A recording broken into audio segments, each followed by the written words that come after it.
कहाँ हो यो ब्रेड बोरे भन्ने ठाउँ आइपुग्यो हामी तीनजना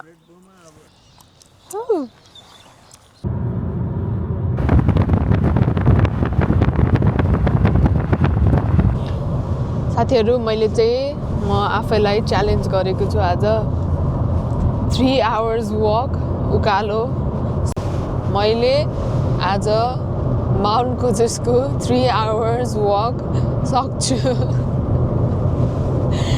थिंक पोजिटिभ भन्छ त्यस्तै साथीहरु मैले नि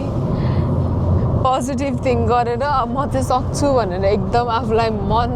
र दिमाग अनि मेरो खुट्टा पुरै रेडी गरेछु छु मेरो यहाँ 11 नम्बरको गाडी रेडी छ फुल पेट्रोल छ मेरो 11 नम्बरको गाडीमा